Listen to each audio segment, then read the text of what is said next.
இப்ப மணலை அள்ளிவிட்ட பிறகு மனித உடலில் தோலை செதுக்கி விட்டால், எடுத்து விட்டால், வெட்டி எடுத்து விட்டால் எப்படி, அதுபோல இந்த ஆற்றுக்கு மணல் இந்த பாருங்க எப்படி அல்றான் பாருங்க. இந்த தோலை எடுத்து விட்டால் நோய் தொற்றி வந்து உடனே மனிதன் மரணித்து போவான், இறந்து போவான். அதுபோல என் ஆறும் மணலை எடுத்து விட்ட பிறகு இறந்து போகிறது. ஆறு மரணித்திருது. ஆறு செத்து போகுமா சீமான் நீங்க கேட்கலாம். செத்து போகும். பாரு எப்படி அல்றான் பாரு, செத்து போகும். கழிவு நீர் ஓடுகிற காவாயாக மாற்றி விட்டார்கள். நீங்க பாருங்க, இங்க பாருங்க, இது ஆத்துக்கு இருகரையிலும் இருக்கிற நாணல்.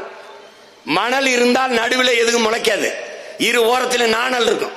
மணலை அள்ளிவிட்ட பிறகு மண் வந்துருது.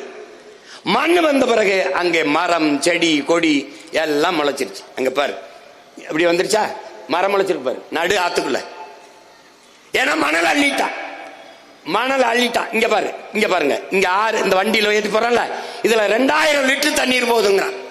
ஒரு வண்டியில போற ஈரத்தோட போற மணல்ல 2000 லிட்டர் தண்ணீர் போகுது. இது தண்ணீர் என்று நீ நினைக்காதே என்னுடன் பிறந்தவனே. நம்மை பெற்ற தாயின் கண்ணீர். என்னரும் பிள்ளைகளே, என்னை இப்படி கொண்டு போறானே, பார்த்தும் பார்க்காத மாதிரி இருக்கிறீர்களே, வருங்காலத்தில் தாகத்திற்கு தண்ணி இல்லாமல் நாக்க வறண்டு சாவீர்களே, என்ன செய்வீர்கள் என்று ஏங்கி அழுகிற கண்ணீர் தான் அது.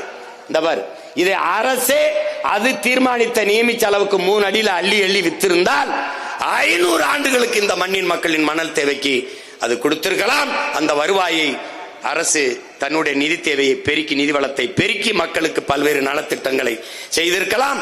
தனியார் முதலாளிகள் கொள்ளையடிப்பதற்கு ஒப்பந்தத்தை கொடுத்து விட்டு கமிஷனை வாங்கிக்கிட்டு நின்ன புரோக்கர் பசங்க கிட்ட நீ நாட்டை கொடுத்துட்ட, வாங்கி தின்ட்டான், மொத்தமா முடிச்சிட்டான்.